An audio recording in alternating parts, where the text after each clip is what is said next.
ಇನ್ನು ಖರ್ಗೆ ತವರಲ್ಲಿ ಘರ ವಾಪಸಿ ಸದ್ದು ಜೋರಾಗ್ತಾ ಇದ್ದು ಯಾರ್ಯಾರು ಘರ ವಾಪಸಿ ಮಾಡ್ತಾ ಇದ್ದಾರೆ ನೋಡ್ತಾ ಹೋಗೋಣ.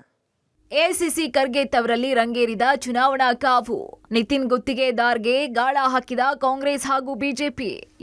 ಕಲಬುರಗಿ ಲೋಕಸಭಾ ಕ್ಷೇತ್ರ ಗೆಲ್ಲಬೇಕು ಎಂಬ ಕಾಂಗ್ರೆಸ್ ಹಾಗೂ ಬಿಜೆಪಿಗೆ ಯುವ ನಾಯಕ ನಿತಿನ್ ಗುತ್ತೇದಾರ್ ಅನಿವಾರ್ಯವಾಗಿದ್ದಾನೆ. ಯಾಕಂದ್ರೆ ಇತ್ತೀಚೆಗೆ ನಡೆದಂತಹ ವಿಧಾನಸಭಾ ಚುನಾವಣೆಯಲ್ಲಿ ಬಿಜೆಪಿ ಟಿಕೆಟ್ ಸಿಗದೆ ಪಕ್ಷೇತರವಾಗಿ ಸ್ಪರ್ಧಿಸಿ ಸಹೋದರ ಮಾಲಿಕಯ್ಯ ಗುತ್ತೇದಾರ್ ಸೈಡ್ ಹೊಡೆದಿದ್ರು. ಜಿಲ್ಲೆಯಲ್ಲಿ ತನ್ನದೇ ಆದಂತಹ ಕಾರ್ಯಕರ್ತರ ಪಡೆ ಹೊಂದಿರುವಂತಹ ನಿತಿನ್ ಗುತ್ತೇದಾರ್ರನ್ನ ಸೆಳೆಯೋದಕ್ಕೆ ಬಿಜೆಪಿ ಹಾಗೂ ಕಾಂಗ್ರೆಸ್ ದುಂಬಾಲು ಬಿದ್ದಿದೆ. ಹೀಗಾಗಿ ಸ್ಪೆಷಲ್ ಗಾಣಗಾಪುರದಲ್ಲಿ ಕಾರ್ಯಕರ್ತರ ಸಭೆ ನಡೆಸಿದಂತಹ ನಿತಿನ್ 2 ದಿನಗಳ ಬಳಿಕ ಮತ್ತೆ ಕೆಲ ಮುಖಂಡರ ಸಭೆ ನಡೆಸಿ ತಮ್ಮ ರಾಜಕೀಯ ನಡೆ ಬಗ್ಗೆ ತಿಳಿಸೋದಾಗಿ ಹೇಳಿದ್ದಾರೆ.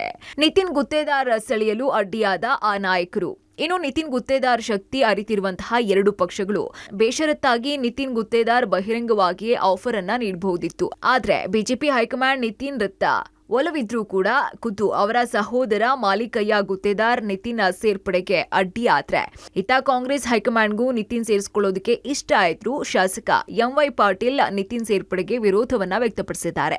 ಹೀಗಾಗಿ ನಿತಿನ್ ಗುತ್ತೇದಾರ್ ಇದೀಗ 2 ಪಕ್ಷಗಳಿಗೂ ಬಿಸಿ ತುಪ್ಪವಾಗಿದ್ದಾರೆ. ಒಟ್ಟಾರೆ ಮಾಜಿ ಸಚಿವ ಮಾಲಿಕಯ್ಯ ಹಾಗೂ ಎಂವೈ ಪಾಟೀಲ್ ಇಬ್ಬರ ಮಕ್ಕಳಿಗೆ ನಿತಿನ್ ಗುತ್ತೇದಾರ್ ರಾಜಕೀಯವಾಗಿ ಮುಂದೆ ಕಂಟಕವಾಗುವುದರಲ್ಲಿ 2 ಮಾತಿಲ್ಲ. ಹೀಗಾಗಿ ನಿತಿನ್ ಪಕ್ಷಕ್ಕೆ ಕರೆ ತರುವುದಕ್ಕೆ ಕಾಂಗ್ರೆಸ್ ಹಾಗೂ ಬಿಜೆಪಿ ನಾಯಕರು ಸಜ್ಜಾಗಿದ್ದು 2 ಪಕ್ಷಗಳಿಗೂ ನಿತಿನ್ ಗುತ್ತೇದಾರ್ ಮಾತ್ರ ಅನಿವಾರ್ಯವಾಗಿದ್ದಾರೆ. Praveen Reddy, public TV, Kalaburagi.